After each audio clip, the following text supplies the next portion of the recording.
J'ai rencontré dans ma vie des hommes qui ont tout, mais qui sont plus insatisfaits que des pauvres. Pourquoi? Parce que apparemment ils ont tout, mais il y a un vide dans leur cœur qui transparaît tellement que tu sens qu'il est pauvre alors qu'il a tout.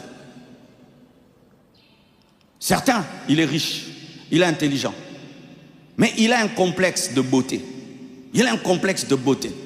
Il est riche, il est intelligent.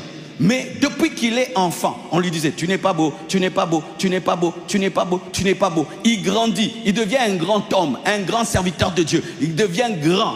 Mais il a toujours le complexe de beauté. S'il se retrouve face à quelqu'un qui est beau, il se sent petit alors qu'il est riche, alors qu'il a l'argent. Pourquoi? Son insatisfaction, il n'a pas plongé dans le contentement de dire Dieu m'a donné ça et ça, mais ça il ne m'a pas donné, gloire à Dieu. Tu dois arriver à ça. Alléluia. Tu dois arriver à ça. Sinon, tu ne seras jamais heureux.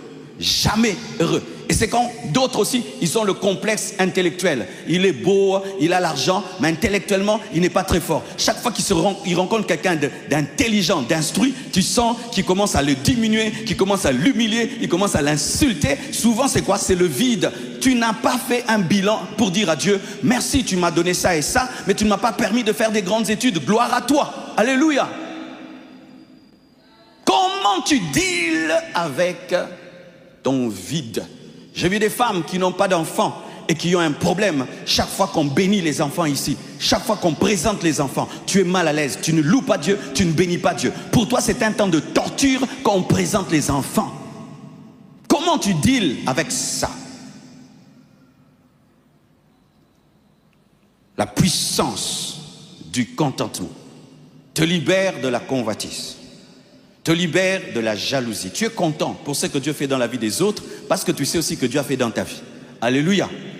Te libère de la comparaison parce que tu sais que jamais il n'y aura deux hommes identiques, car même les jumeaux ne se ressemblent pas et n'ont pas la même destinée.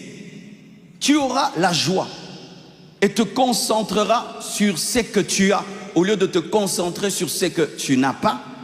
Tu loueras Dieu pour ce qu'il a fait dans ta vie, car tu ne seras pas concentré pour ce qu'il n'a pas encore fait ou qu'il ne fera jamais.